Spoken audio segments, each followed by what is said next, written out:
Fala moçada, tudo bem com vocês? Vamos para mais um vídeo aula. Continuamos falando sobre termoquímica, agora especificamente sobre entalpia de combustão. Você que não me conhece, meu nome é Ismael Carneiro, sou professor de Química e esse é o canal Federais da Química. Inscreva-se no canal, ative o sininho para que você não perca nenhuma das notificações, nenhum dos vídeos novos. Chega de blá blá blá e vamos ao que interessa. Bom, falando agora sobre a entalpia de combustão, o que vem a ser isto? Entalpia de combustão é a entalpia, ou seja, energia atrelada à combustão, as reações de combustão. Bom, o que é uma reação de combustão? Uma reação de combustão é uma reação de queima, onde nós temos um combustível que vai estar reagindo com oxigênio, produzindo aí CO2 e água na maioria dos casos. Bom, o combustível é sempre a substância que vai reagir com o oxigênio, e o oxigênio é chamado de comburente. Então, a reação de combustão, ela tem o combustível, material que será queimado, o comburente, o material que irá queimar o combustível, e temos os produtos, que no caso será CO2 e água, quando essa combustão for completa. Porque existe combustão incompleta. Na prática, nós temos a formação do CO, ou seja, do monóxido de carbono. Então, quando você queima o combustível e forma um monóxido, é porque é uma queima incompleta. Porque se ela fosse completa, se ela queimasse até o final, na verdade nós teríamos a formação do CO2 e não do CO, tá? Mas enfim, nós vamos focar aqui nas combustões completas, ou seja, como se todo o combustível tivesse chegado à formação do CO2, que é o dióxido de carbono. Bom, coloquei aqui no quadro 3 exemplos para a gente somente discutir, tá? Vamos lá. Eu coloquei aqui o CH4, coloquei aqui o C4H10 e o C2H6O. Então, esses aqui são os combustíveis. Todos aqui têm o comburente oxigênio e nós temos os produtos, que é o CO2 e água. Bom, esse cara aqui chama-se metano. Esse metano, que é o nome técnico dele, ele está presente, por exemplo, nos biogases, os gases dos lixões, ele está presente também nos gases dos pântanos, produzidos ali em ambientes anaeróbios, ou seja, na falta de oxigênio, as bactérias decompõem a matéria orgânica e formam esse camarada de cá, tá? Então esse cara aqui é o metano, tá? Bastante usado também aí na produção do biogás, dos lixões, dos aterros sanitários, enfim, onde eles deixam matéria orgânica ser putreficada pelos micro-organismos e eles conseguem captar esse gás, canalizá-lo e estocá-lo, beleza? Aqui eu tenho o propano e butano. Na verdade aqui o butano, já que é C4, tem 4 carbonos. Mas esse cara aqui, ele está dentro do botijão de gás de sua casa, é o gás de cozinha. Dentro desse botijão nós temos o butano, que é esse daqui, e tem o propano, que é com 3 carbonos, a mistura desses dois hidrocarbonetos. Então esse aqui é o gás de cozinha, vamos chamar assim. E aqui nós temos o nosso famoso nosso álcool brasileiro, que é o etanol, o álcool que veio da cana-de-açúcar. Então aqui eu tenho 3 combustíveis, eles estão reagindo com oxigênio, produzindo todos eles CO2 e água. Lembrando que nós estamos falando sobre combustão completa, aquela que forma o CO2 e não que forma o CO, beleza? Bom, cada uma delas tem a sua variação de entalpia, ou seja, a sua entalpia de combustão, porque já que é uma reação de combustão, eu identifiquei porque é alguém mais o oxigênio, formando CO2 e água, pronto, é uma reação de combustão. Então eu tenho aqui combustível e comburente, e essa entalpia então é da queima, da combustão desse combustível. Bom, eu tenho aqui do metano exotérmica 890, exotérmica 2880 para o butano e exotérmica 1370 para o meu etanol. Todos eles são exotérmicos. Bom, então vamos aqui só detalhar alguns pontos. Beleza, uma reação de combustão, ela será sempre exotérmica, sempre liberará energia. Então essas reações clássicas que nós temos e conhecemos, que é colocar fogo nas coisas, por exemplo, em gravetos, que é a celulose, a madeira, é uma reação de combustão ali da madeira, da celulose, que também é exotérmica. Nós sabemos experimentalmente que toda vez que a gente põe fogo num gás de cozinha, numa madeira, num papel, nós sabemos que emite calor, emite luz, enfim. Então, está saindo energia de dentro da substância, é exotérmico, tá? Então, o primeiro ponto é o seguinte, as reações de combustão são elas exotérmicas, eu coloquei aqui em vermelho. Outra coisa que chama atenção é que os combustíveis, a maioria deles tem carbono e hidrogênio, tá? A maioria deles tem carbono e hidrogênio. Alguns vão ter carbono, hidrogênio e oxigênio. Mas, enfim, eles vão produzir aqui, ó, CO2 e água. Então, ou seja, é comum essa equação padrão em todas as equações de combustão. O combustível, ele vai reagir com oxigênio, esse combustível geralmente ele é formado de carbono, hidrogênio e oxigênio, e ele sempre vai levar a formação do CO2 e da água. Então, é uma coisa padronizada. Por isso que é fácil bater o olho numa equação e já saber que é de combustão, tá? Isso não é nada complicado, muito pelo contrário, é super tranquilo e fácil, tá? Agora, um detalhe. Dependendo do seu combustível, eu coloquei X aqui, ó, que significa o número de carbonos desse seu combustível. Nesse caso aqui é como se X fosse 1. Né? Então, um carbono aqui, X é 4, tem 4, X é 2, seria 2. Então, dependendo da quantidade de carbono que seu combustível tem, você já consegue, já na equação, para te ajudar a balancear, você já sabe dizer quantos mols de CO2 forma. Por quê? O mesmo de carbono que tem aqui no seu combustível vai ser o número de carbono no CO2. Então, ou seja, se eu tenho 2 carbonos aqui, é 2 CO2. Se eu tenho 10 carbonos aqui, são 10 mols de CO2, tá?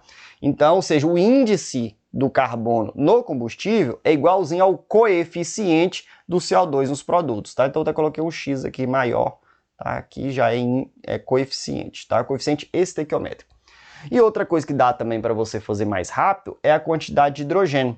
Então, olha só, eu coloquei Y, o índice aqui do hidrogênio, que pode ser 4 nesse caso, 10 nesse caso, 6 nesse caso. Então, ou seja, dependendo da quantidade de hidrogênio do seu combustível, você já consegue saber quantos mols de água vai formar.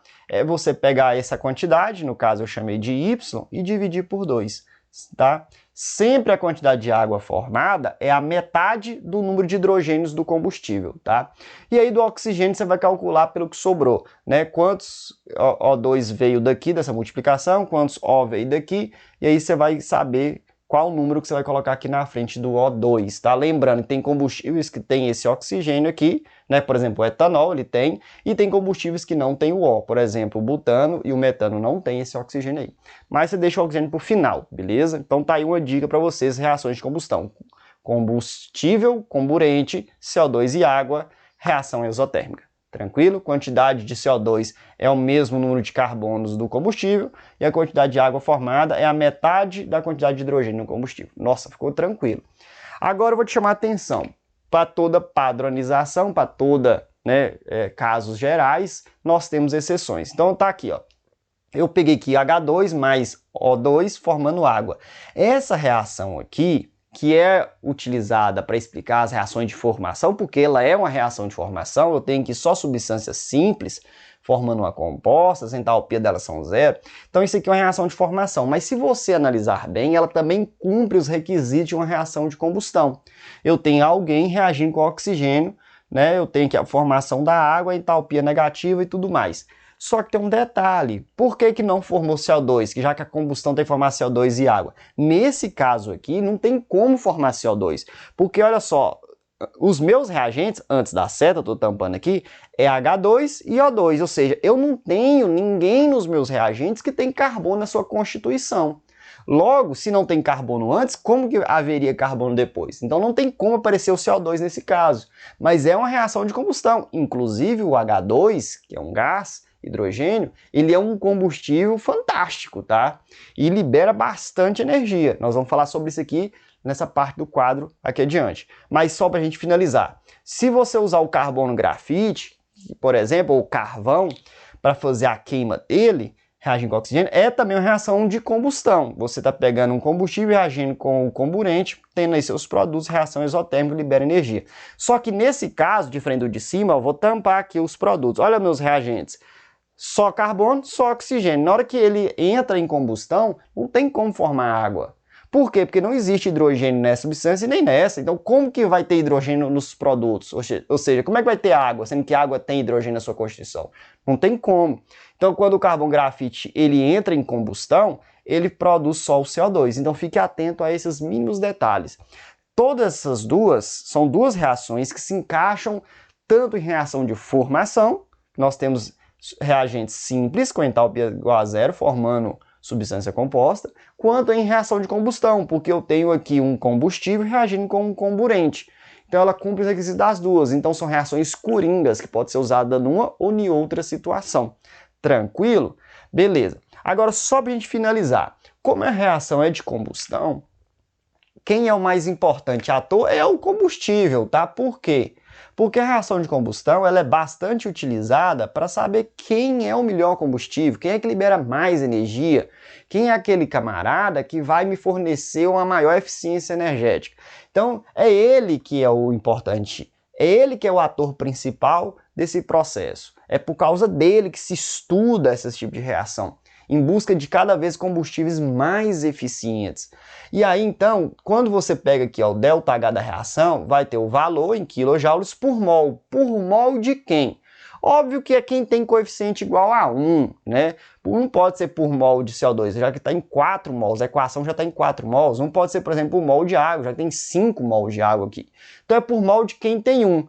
E você pode verificar aqui que quem tem sempre 1 aqui é o combustível. Então, na verdade, é sempre por ele, tá? Isso é padronizado. Então, as reações de combustão, elas quando está em quilojoules por mol, opa, esse mol aí é de combustível. Então, é o quê?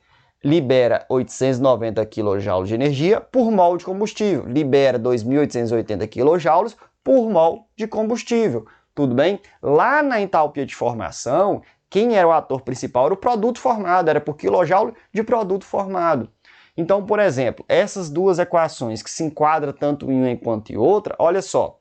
Se você verificar aqui como formação, eu falo assim, ó, ela libera 286 kJ por mol, e eu posso falar por mol de produto formado, entalpia de formação. Mas ela também cumpre o requisito de combustão. Você pode falar, libera 286 kJ por mol de combustível queimado. Ou seja, pode ser por mol tanto do produto quanto do combustível, pois tanto um quanto o outro está em unitário. A mesma coisa para essa de baixo aqui, ó, quilojoules por mol.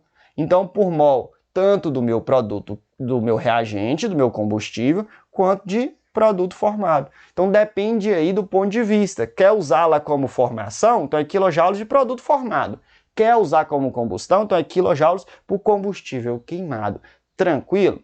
Bom, vamos então ao que interessa. Professor, esse tanto de blá blá blá. Eu quero saber química para vestibular. Como que ele vai cobrar de mim? Bom, algumas perguntas surgem aqui, é um assunto muito interessante. Por quê? Porque combustão tem combustível, combustível tem poluição, tá? E também envolve dinheiro. Nós sabemos aí que os combustíveis, principalmente os fósseis, são aí objeto de disputa entre guerras entre países. Então é de interesse humano, né, econômico, porque é uma fonte enorme de riqueza, tá, de dinheiro, esses combustíveis, né? E também é uma fonte de poluição, que é um assunto interessante para quem se preocupa com o meio em que vive, né? Ou seja, com a degradação do nosso planeta Terra.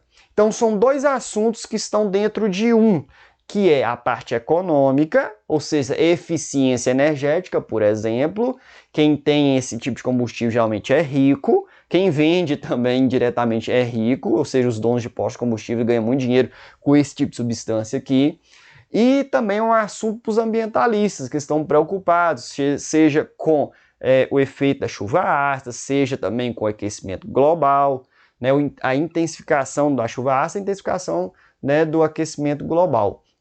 Tudo isso aí, além do mais que a gente sabe que a queima desses combustíveis, né, eles não formam só o CO2 e água. Por quê? Porque o combustível não é 100% puro. Dentro dele tem outras coisas, né, tem impurezas. E quando sai no caminho de descarga, sai outras coisas. Além do que, sai o monóxido também. Não sai só o dióxido, não é perfeito. Ou seja, a combustão nem sempre é completa. Na realidade, quando você faz a combustão desse tipo de combustível, vai aparecer o CO2 e o CO. O dióxido e o monóxido de carbono, os dois. Tá? E o monóxido, nós sabemos, ele é perigosíssimo, não pode ser respirado. Essa é a razão pelo qual sempre é indicado e é sempre recomendado nunca funcionar o carro, ligar o motor em um ambiente fechado. Você pode perceber que quando tem estacionamentos de prédios, de shopping, tem que ter ali movimentação de ar, porque carros ligados podem produzir monóxido acumula no ambiente, as pessoas podem morrer por asfixia, já que o monóxido ele reage com a hemoglobina presente dentro do nosso sangue, ela chega lá porque você vai respirar, o monóxido do ar ele vai entrar em você através ali da troca gasosa que acontece nos alvéolos pulmonares, Uma vez chegando no seu sangue, ele vai reagir com a hemoglobina, ele combina com ela, essa hemoglobina ela fica incapaz de transportar oxigênio, você não vai conseguir oxigenar suas células. A sensação é de falta de oxigênio, então você vai desmaiar e se permanecer nesse estado, você pode chegar à morte, tá? Então é um assunto que pode entrar, pode não, entra também o aspecto da saúde nele, tá bom?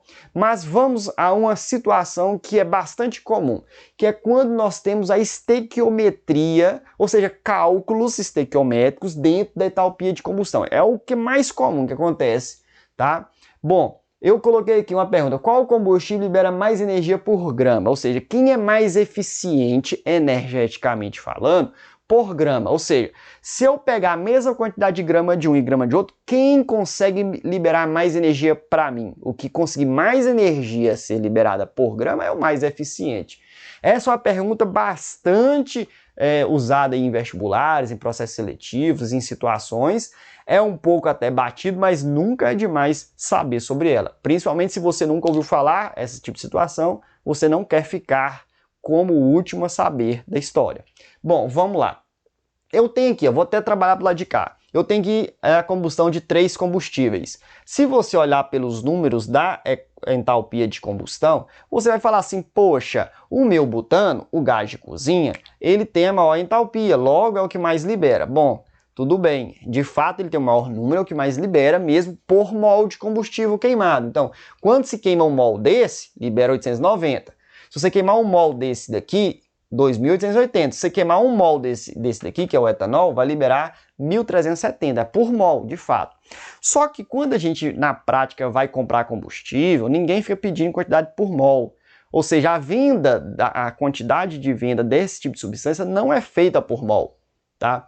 Ela é feita por litro, por grama, até porque litro e grama é conversível pela densidade. Então, a medida mais usual, na prática, importante, seria a massa, porque, vamos lá, o que adianta eu ter que levar, por exemplo, um mol desse cara aqui, sendo que ele pesa um absurdo, e já um mol desse aqui é mais leve. Então, você não está colocando na disputa uma disputa justa, porque o mol desse aqui é muito mais massa, é muito mais matéria, e o mol desse aqui é menos matéria. Você consegue ver, olha, eles têm 4 carbonos e 10 hidrogênios, eles têm 1 carbono e 4. Então um mol desse tem uma massa pequena, esse daqui tem uma massa maior. Então é óbvio que queimando algo que tem mais massa, vai sair em vantagem. Então quando eu normalizo essa energia liberada por massa, aí é uma disputa justa. Eu quero 1 grama desse e 1 grama desse, a mesma massa. Quanto que libera? Até porque se eu tiver que levar isso no tanque do meu carro, levar na minha mochila das minhas costas, eu tenho que saber qual é o peso que eu carrego. Eu quero carregar o seguinte: 40 kg de um combustível e 40 kg do outro. Qual vai me dar mais energia? Tá? Igual você sabe, abastece gasolina e álcool. Então você tem o mesmo tanque. Se você encher o tanque de gasolina e encher o tanque de álcool, quem vai te dar mais energia? Tudo bem que em volume não é em massa, mas vamos pegar aqui o volume para poder. Você está levando, vamos pular, 45 litros de gasolina. Quanto você consegue andar com esses 40 litros? E se você colocar 40 litros de álcool, quanto você consegue andar? Qual é mais energético aí? Qual tem mais eficiência? Qual é melhor, já que você está levando a mesma quantidade de combustível? Quem está te dando mais energia? Eu sei que na prática tem o preço, né? Por mais que um tem mais eficiência energética, o preço dele está mais alto. Então, às vezes, na hora da gente decidir, não é somente por eficiência energética, mas pelo preço. A gente sabe aí que a gente pode multiplicar mais ou menos o preço da gasolina por 0,7, ou seja, 70% do valor da gasolina. O álcool tem que ser mais barato do que isso, para compensar usar o álcool. Mas quem está viajando para um lugar que não conhece direito a estrada, sempre é recomendado usar gasolina. Porque como o álcool consome mais rápido, você anda menos com ele, você não sabe quando vai ter um posto de combustível para você reabastecer. Então a gente abastece gasolina. Ó, a gente devagando no assunto, mas vamos que interessa. Então tá aqui, ó. Coloquei aqui em disputa, né, o C4H10, gás de cozinha, e o gás da NASA. Não só da NASA, mas das agências espaciais que utilizam hidrogênio para poder pegar a nave e subir para o espaço, tá? Então aquela nave tem um combustível, o combustível utilizado é o hidrogênio. Eu vou te mostrar por quê. Vamos lá. Então, olha só, esse libera 2.880 e esse só 286. Nossa, esse panha de lavar. Apanha nada, você vai ver. E por mol, só que um mol desse cara aqui pesa pouquinho. Vamos lá? Olha, quanto que um mol desse aqui pesa? Ó, um mol do C4H10, carbono é 12. 4 vezes 12, hidrogênio é 1, 10 vezes 1. Então, 4 vezes 12, 48, 10 vezes 1, 10. Então, 48 com 10 dá 58. Um mol de gás de cozinha, que é do butano no caso, vai equivaler a 58 gramas. E o H2, o hidrogênio é 1. Como são 2 hidrogênios, essa substância, ele tem uma massa molar, ou seja, massa de um mol de 2 gramas. Então, olha aqui, quando a gente coloca em mol, a comparação é, você está queimando 58 gramas de um combustível, está liberando isso. Aqui está queimando apenas 2 gramas e está liberando isso. Por isso, por mol, não é a melhor forma da gente dizer quem é mais eficiente energeticamente. Agora vamos fazer uma regra de 3 simples e passar por massa. É assim, ó. Nós vamos colocar aqui, ó. Esse daqui libera 2.880 kJ. Eita, ficou meio bolado aqui. 880 kJ em 1 mol, correto? Só que a gente acabou de mostrar aqui que o mol é 58 gramas. Então eu vou tirar, já que o mol é igual a 58 gramas, eu vou tirar 1 mol e vou colocar 58 gramas. Então, essa quantidade de energia é liberada em 58 gramas. Qual é a quantidade de energia liberada quando se tem apenas 1 grama? Do lado de cá a gente faz a mesma situação. Bom, eu tenho aqui energia liberada menos 286 kJ. Isso é liberado por 1 mol, que nesse caso 1 mol equivale, 1 mol equivale a 2 gramas. Qual é a energia liberada se o caso aqui for 1 grama? Quanto que é? Bom, se nós fizermos essas regras de 3 aqui, multiplicarmos aqui, cruzar, depois dividir, vai ser 2.880 dividido por 58. Se nós fizermos isso aqui, vai dar aproximadamente 49,6 kJ. Negativo, né? Porque já que é calor liberado. Aqui, se a gente fizer a conta, vamos multiplicar 286 por 1, 2x, ou seja, é 286 dividido por 2. Isso aqui vai dar 143 negativo, porque é liberado, quilojoules. Então vamos colocar aqui barra grama, já que nós fizemos a cada 1 grama, eu posso ter a liberdade de colocar barra grama, que também barra grama, beleza? Então olha só, quando se tem 1 grama dos dois, vou até colocar aqui ênfase, 1 grama desse e 1 grama desse, 1 grama de butano consegue liberar aproximadamente 49 kJ. 1 grama do meu hidrogênio, H2, vai liberar 143, tá? Isso aqui vai ser praticamente quase 3 vezes mais energia do que o outro, tá? Então é o seguinte, esse cara aqui, que é o nosso H2, o gás da NASA, das agências espaciais, ele é quase 3 vezes mais eficiente energeticamente do que o butano, por exemplo. E entre todos os combustíveis que se conhece, ele é o mais eficiente. Então essa é a razão do que as agências espaciais utilizam o hidrogênio para poder subir as suas naves espaciais. Por quê? Porque tem que colocar um combustível lá dentro do tanque, correto? E esse tanque, que está dentro da nave, ele será suspenso, tá? Então ele vai ter que vencer a gravidade, vencer o seu próprio peso por ação da gravidade, para poder ir lá para o espaço. Então você concorda comigo? Você tem que colocar um combustível que libere energia que dá para essa nave suspender e que tenha combustível depois no final para ela poder retornar, correto? Porque a nave pode, enfim, se não for um satélite, tiver gente lá tripulante, essa nave vai ter que voltar.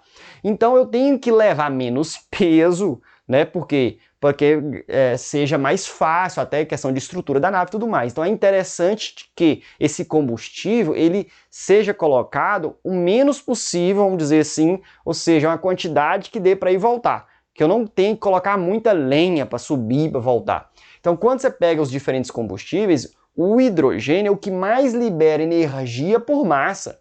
Então é mais ou menos assim para você entender de uma forma grosseira.